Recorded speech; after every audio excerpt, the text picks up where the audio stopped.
रजनी को बचपन से ही पेंटिंग का बहुत शौक था। वो हमेशा से ही पेंटर बनना चाहती थी, पर उसके माँ और पिताजी ने उसको कभी भी इस चीज के लिए सपोर्ट नहीं किया और उसकी शादी नीरव से हो गई।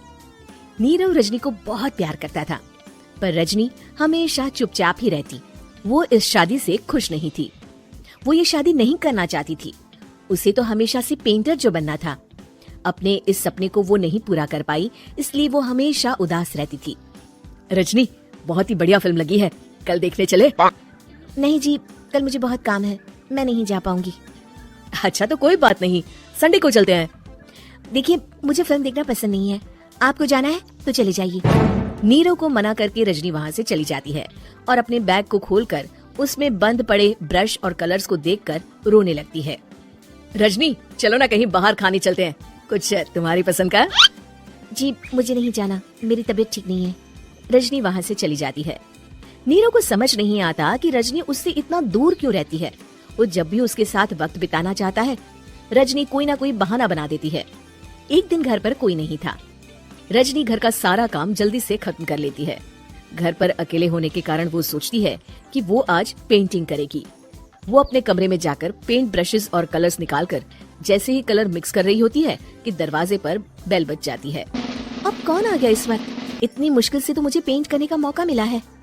रजनी दरवाजा खोलती है तो उसकी सास अपनी सहेलियों के साथ खड़ी होती है और सब घर के अंदर आ जाते हैं। अरे बहू, सबको शरबत बनाकर पिला दे, बाहर तो बड़ी गर्मी है। जी। रजनी पेंट ना कर पाने से उदास हो जाती है। उसे गुस्सा भी आ रहा होता है कि उसने इस शादी के लिए हाँ क्यों कह दी। वो रसोई में जा रही होती है कि उसकी सास उसे रोकती है। बहू, सबके खाने का भी इंतजाम कर लेना, आज का लंच तो ये सब यहीं करेगी। हाँ। रजनी बिना कुछ कहे रसोई में चली जाती है। सबके लिए खाना बनाती है।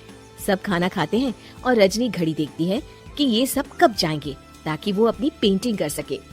जब शाम होती है तब सब चले जाते हैं अपने घर। अरे बहू, सब तेरे खाने की तो बहुत तारीफ कर रहे थे, सबको बहुत अच्छा लगा खाना। आपको मुझे सुबह बताना चाहिए था ना कि आपकी सहेलियां आ रही है। पता भी है कितना वक्त लगा सारा खाना बनाने में।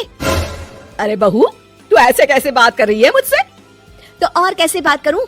मैं इस घर की कोई नौकरानी नहीं हूँ कि इतना काम करूंगी।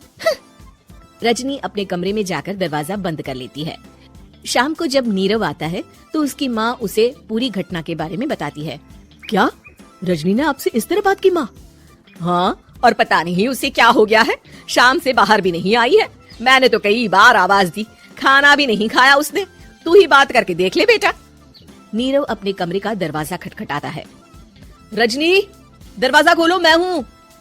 रजनी दरवाजा खोलती है और फिर वापस जाकर अपने बिस्तर पर लेट जाती है। रजनी, माँ से बात करने का ये क्या तरीका है?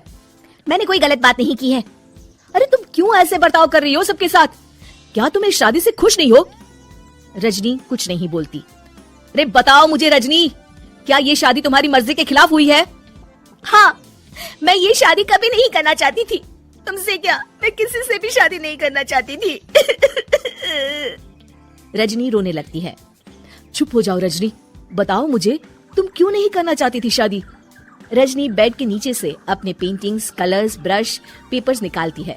इतने में उसकी सास भी कमरे में आ जाती है। ये देख रहे हो, ये थे मेरे सपने। मैं पेंटर बनना चाहती थी, पर माँ पापा ने कभी सपोर्ट नहीं किया और मेरी शादी करवा दी। मेरे सारे सपने टूट गए। हर वक्त बस गुस्सा आता रहता है मुझे। मैं जानती हूँ कि आप लोगों की इसमें कोई गलती नहीं है, पर मैं क्या करूँ, मुझे समझ में नहीं आता। रजनी फूट फूट कर रोने लगती है। मुझे माफ कर दीजिए, आप दोनों के साथ मैं बहुत बुरा बर्ताव कर रही हूँ। अरे रजनी बेटा, चुप हो जाओ तुम। नीरव पानी लेकर आता है। ये लो पानी पियो और शांत हो जाओ। रजनी पानी पीती है और उसकी सास पेंटिंग्स देख रही होती है। अरे नीरव, हमें तो पता ही नहीं था कि हमारी बहू कलाकार है। अरे कितनी अच्छी पेंटिंग्स बनाई है, देखो तो। ये वाली तो मैं अपने कमरे में ले जाऊंगी। आपको ये पेंटिंग्स अच्छी लगी? अच्छी नहीं, बहुत अच्छी लगी। और तुमने हमें बताया क्यों नहीं? तुम जब चाहे पेंटिंग कर सकती हो रजनी। हम तुम्हारे सपनों को पूरा करने में तुम्हारा पूरा साथ देंगे। हाँ बेटा, हम कला की कद्र करते हैं। हम कलाकार तो नहीं, पर मुझे गर्व है कि मेरी बहू एक कलाकार है। रजनी, नीरव और सास तीनों हंस पड़ते हैं।